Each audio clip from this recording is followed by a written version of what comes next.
Hello. We're here as part of the Global 20 series of interviews celebrating Global Philanthropic's 20th anniversary. I'm here with Hans Pung, President of Rend Europe, a research organization based in Cambridge, which is where I am too. Hans, welcome. Thank you so much for spending the time to do this interview with us. Great. Well, thanks, Matthew. It's really great to be here and speak with you. So it seems to me that Rend Europe is a really, really interesting organization. It's a research institution, not for profit, that is outside of academia, but dealing with practical problems in public policy for a wide variety of clients. Is that how you describe it?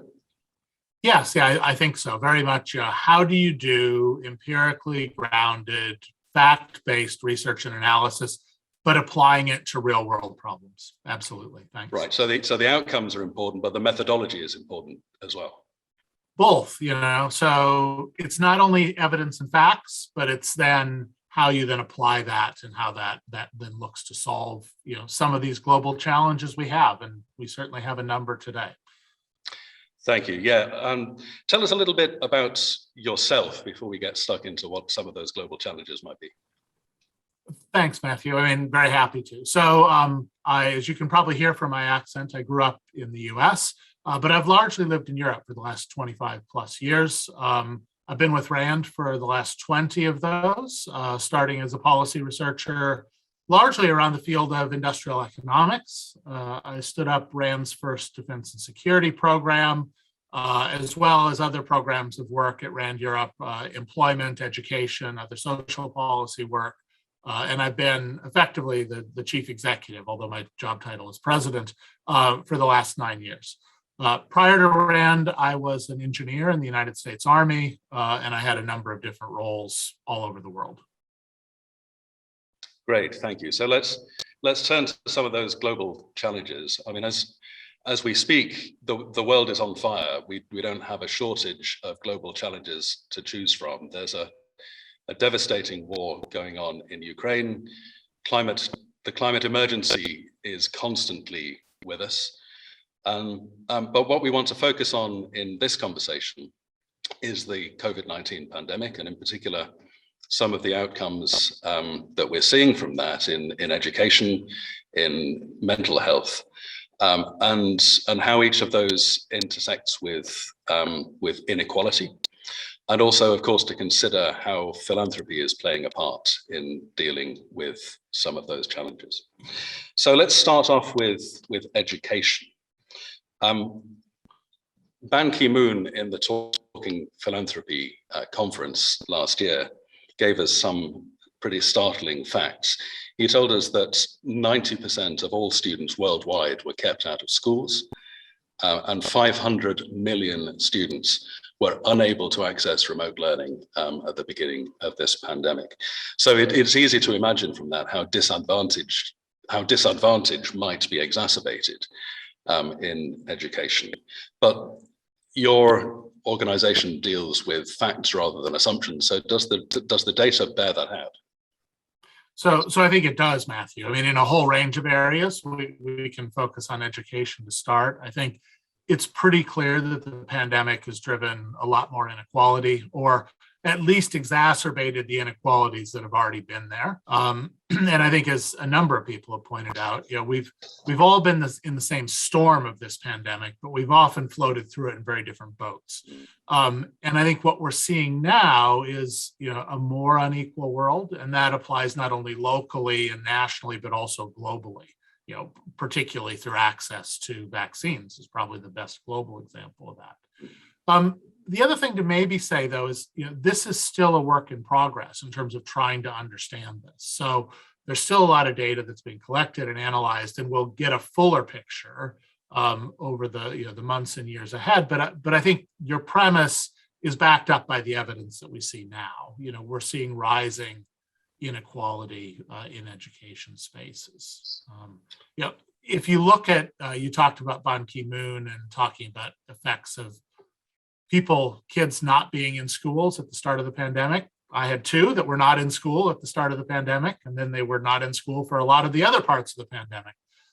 But we estimate that school closures certainly around the first part of the pandemic, first wave, so to speak, probably typically took students back 2 to 3 months behind the academic milestones that you think their cohorts would have been expected to reach. And that's just in the first phase, not only in the subsequent ones. If you look at that in a bit more detail, losses were greater in mathematics, so generally kind of 3-month loss for a typical student, rather than in reading and literacy, where typical students only lost kind of a month and a half. But this wasn't equal across communities. So in most studies, we find that disadvantaged populations, regardless of how you define that, and they're defined in different ways, they experienced above average losses, so more than just the 2 to 3 months. And there's also some evidence that younger students tended to be more adversely affected than older students, although again, there's some variation there. This is really, I think, helpful to look at because we've got a lot of studies that have taken place across different countries and being able to be studied internationally. So if you look at students being out of school, what are the effects in terms of the length of school days or student absences, teacher strikes, whatever it looks like. In general, I think as one would expect, a reduction of the time that kids spend in school is associated with a reduction in student test scores, which is kind of a proxy for learning.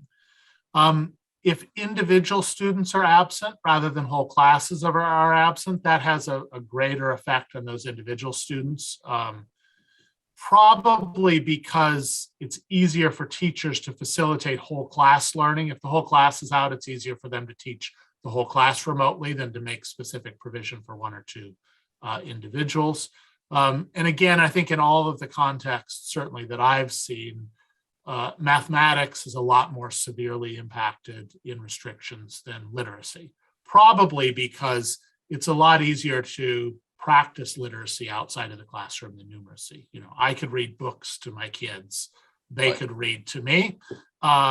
It's a lot harder to sit them down to do long division, multiplication, algebra and whatever. But I think what we also see is that students that tend to come from lower socioeconomic backgrounds are also much more impacted by this. So again, a general theme is the pandemic has made learning losses greater than you'd expect, but even more so in disadvantaged communities. It actually reminds me a bit of some work that my US colleagues have done, not around the pandemic, prior to that, in documenting what in the US is called the summer learning slide. And that's because in the US, the summer holidays are a lot longer than in the UK. So it's 3 months probably on average rather than 6 weeks. That's a long time. And of course, what happens is that if kids aren't in school for 3 months, they tend to lose learning. They don't remember as much. They then get back to school in the new year. There's a little bit of a catch-up period. They do regain that relatively quickly. But what you see in the US is that disadvantaged students, lower socioeconomic backgrounds, they lose more learning over the course of the summer than their more affluent peers. That's why we call it the summer slide. And what's really worrying about this is that it just doesn't happen in one summer and then they catch up and then they lose it in the next summer. It tends to be cumulative. So they don't quite catch up as much as their other peers. They've lost a bit more.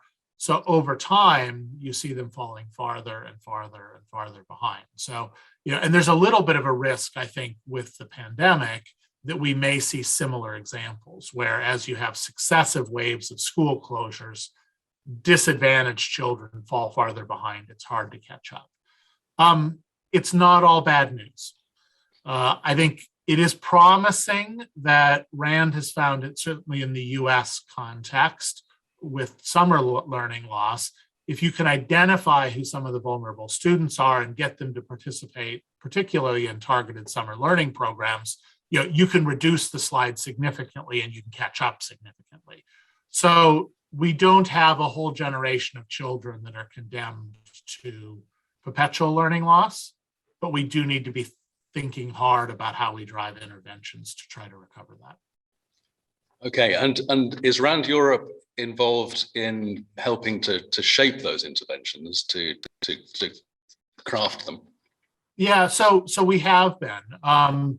We do a lot of work with the Education Endowment Foundation, which you may know was set up by the Sutton Trust and now the Impetus Foundation with some money from the UK Department for Education a number of years ago. And their whole raison d'etre is how do you reduce inequality and help disadvantaged children. So we're one of their evaluation partners and intervention design partners at Rend. And we've done a number of studies for them trying to help empirically show what works around closing some of these gaps.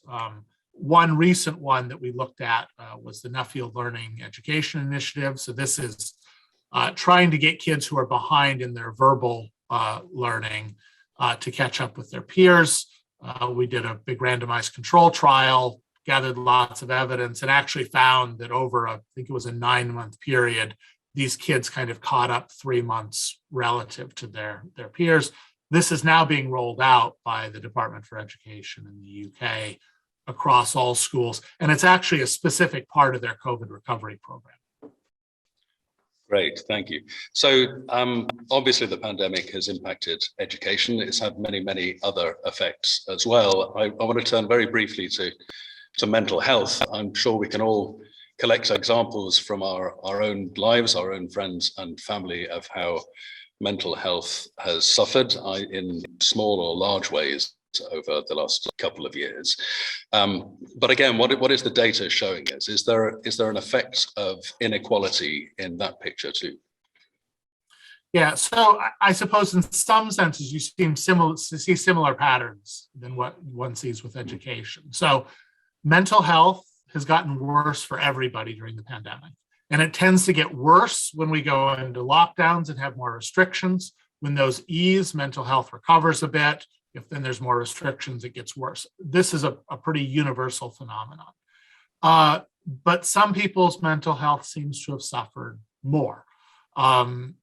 Women in particular, young people, people that have pre-existing mental and physical health problems, those living in deprived areas, and certain ethnic minority communities. You know, the mental health challenges that they've had have been greater than their peers in society.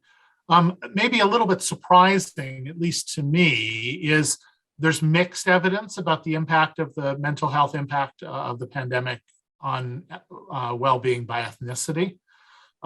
So the challenge there is, I think, associations between ethnicity and mental health are influenced by a whole number of other factors. You know, things like employment, income protection, communities they live in, gender, deprivation. And of course, there's strong associations between racial and ethnic background groups with a number of these other factors.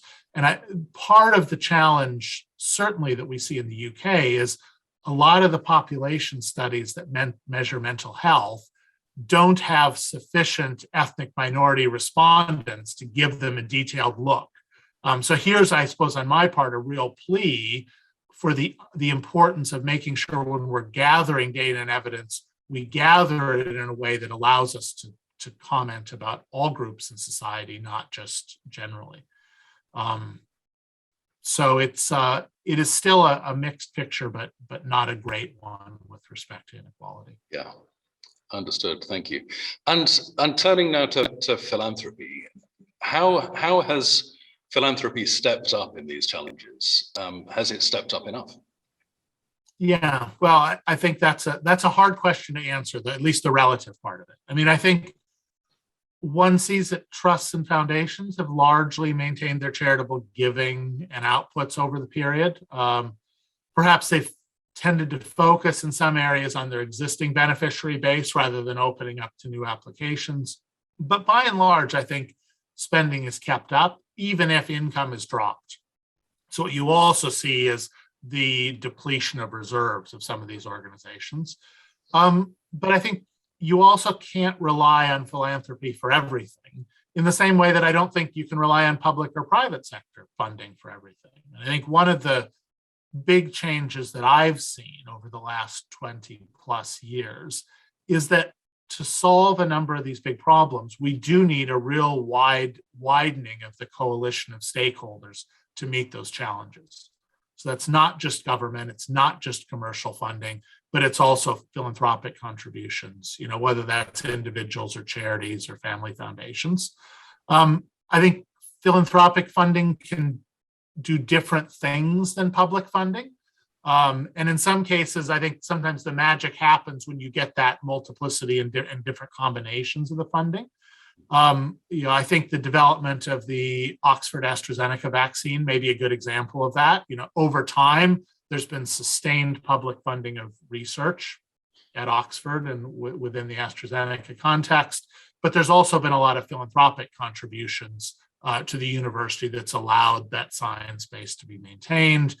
Obviously, AstraZeneca have some of their own private contributions. The government had a very specific tranche of money to go in to develop the vaccine. And so I think it's actually quite a nice little case study of how this multiplicity of efforts can really help solve a problem. And when we talk about global inequalities, let's not forget that the Oxford AstraZeneca vaccine is going to be the world workhorse in vaccinating populations. A lot of us in the West have had the mRNA vaccines, Pfizer, Moderna, etc. Most of the developing world is going to be vaccinated by Oxford AstraZeneca. Yeah, no, thank you for pointing that out. It's the workhorse, as you say. And tell us a bit more about this idea that philanthropic funding can do different things than public funding and corporate funding. That's a really interesting idea. Can you unpack that for us a bit? Yeah, so maybe there's two aspects to it, Matthew. I think one is around continuity of focus, and maybe it's others around the focus of specific funding. So I think one of the advantages and the real benefits of philanthropic funding is if you have a funder who's very passionate about something and is committed to it for a long term, the continuity of that focus can really make a big difference. So, for example, in one of your previous Global 20 interviews, you talked to Lady Edwina Grosvenor about some of her work around philanthropy of prison reform. Well, the fact is she's been at this for a long time. And the fact that she is continually able to focus philanthropic funding efforts on such an important issue, particularly on women in prisons, she's going to be able to make a real difference in that environment when public attention on this might ebb and flow a bit, depending on who the minister is, what flavor of government we have, whatever that looks like. I think it's also true that public funding sometimes gets very focused on specific issues, and that's good because you need the data and evidence to do that. But a lot of times the philanthropic funding tends to be broader, which means it may be about building networks. It may be about bringing people together. It may be about looking at kind of raising awareness of an issue. So they can do slightly different things, which leads to greater effect. Got it. Yeah, thank you. And what about corporate philanthropy? How do you see that corporates are thinking about some of these global challenges? Are they focused on their own workforce and their productivity, or are some of them starting to look at the as you might hope in the broader societal effects that we've been talking about? Yeah, no, it's a good question, Matthew. And I think the answer is they're doing both. I mean, you would hope that private companies would look to promote the health and well-being and productivity of their workforce. It's not only good for them, but their shared value. It's also good for their employees. But I think there's plenty of examples where we can see corporates are having a greater effect on some of these wider social issues. So for example, if you look at a company like Timpson's, they explicitly recruit people from the ex-prison offender community with really good results, reduces recidivism, but also has been really good for their business. KPMG has a current effort really focusing on social mobility and how by bringing people from socially disadvantaged backgrounds into their organization, they can try to increase outcomes more broadly.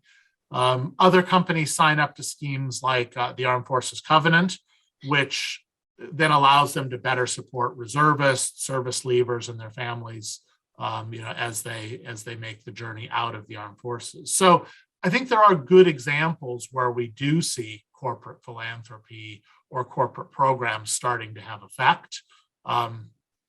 It's just important to keep highlighting where you see those and highlighting the effect of that. Sure, and it sounds like some of the best and most impressive effects that you're talking about are when the corporation, there might be philanthropic money from the corporation involved, but it also speaks to how they run their own organization and what they feel is important in their hiring practices and in how they conduct themselves as an organization. Yeah, no, it's a really good point, because I think where philanthropy can become really powerful is when it then becomes integrated into the purpose of the organization. So you don't do health and well-being programs just because you want to make more money, because they don't always lead to that. Actually, the evidence is pretty clear, probably the subject of another podcast. But actually, if they can incorporate their philanthropic philosophy into the purpose of the company, it then becomes part of the identity. It becomes part of the culture, and you can then there's a much greater impetus and drive to take these things forward. Got it. And Rand Europe has started its own experiment, I might call it, in philanthropic income. I think it's an experiment that is going to last and last, because I'm sure you're doing the right things in the right way. But tell us a bit more about why Rand Europe is getting into this space. Yeah, for me, it's really about how can we improve and increase the impact that we have through our research and analysis. And there's lots of examples of how we've done this in the past, where we've been funded by public bodies or done work for private companies, or even in some cases, charities and foundations who have commissioned us to solve specific problems for them or do specific evaluations. But I think what we find in growing and doing that work is there's some problems or activities that public sector partners just are not either willing or able to fund, because they're not interested in it. They think it's too difficult, it's too politically sensitive, too risky, or it just doesn't fall into their kind of bailiwick of activities. But there's still problems that need to be solved. And I think from my perspective, problems that are best solved if you can get data and evidence to help drive good solutions to them. And so I think in these cases, this is where we're looking to partner with a wider set, of individuals, charities, foundations, corporates that have an interest in these public good challenges. And so there's kind of three priority areas we're looking at the moment. The first is what we're calling kind of retooling policy and decision making. So it's looking at future challenges, trying to anticipate what they are. How do you counter the use of misinformation and disinformation in public discourse? A phenomenon that we at Rand are calling truth decay. Our second priority is around building resilience. That's largely around communities. And how can you withstand shocks to the system, like we've seen with COVID, like the Ukraine is seeing at the moment with the conflict there. And then the third area and focus is around addressing inequality. And we've already talked quite a lot about that today, and how you can bring research, analysis, and wider decision-making to bear on that. And of course, we can do that because we also have substantive expertise around health and education and employment and climate change and migration. So I think it's really looking out to build those partnerships with others that will allow us to make a real meaningful and profound difference to the communities that we live in, whether they're local communities or the global commons more broadly. Got it. And it clearly goes back to that original thought that philanthropic funds can simply do some different things than other income streams. That's right. Very, very, different sorts of impact than perhaps traditional public funding. Got it. Hans, thank you so much. That's been a really fascinating discussion. I feel I've learned a lot. Just in the last seconds of this interview, do you want to sum up, leave us with a couple of thoughts that are topmost in your mind? Yeah, so maybe two that spring from the conversation. I think the first for me, how important it is to gather data and use evidence to try to help solve these problems. Because if you don't understand what the problem is, you don't know what the solution set looks like, and you're not monitoring and evaluating to see how well that works, you're not going to be able to move these issues forward. So for us, that's why we exist. But then the final point is perhaps the one that you alluded to just now, and that's the benefit of having this diverse ecosystem of funders for pressing societal issues, because everyone has a slightly different role to play in this. But they're all important. And if we can combine them in the right mutually reinforcing way, then you can really multiply their effect and really drive that benefit for all of us, for our communities, for our nations, and for the world more broadly. Fantastic. Hans, thank you so much. Hans Pung, President of Rend Europe. Thank you for being part of our Global 20 series. It's been a pleasure and an honor. Thanks, Matthew.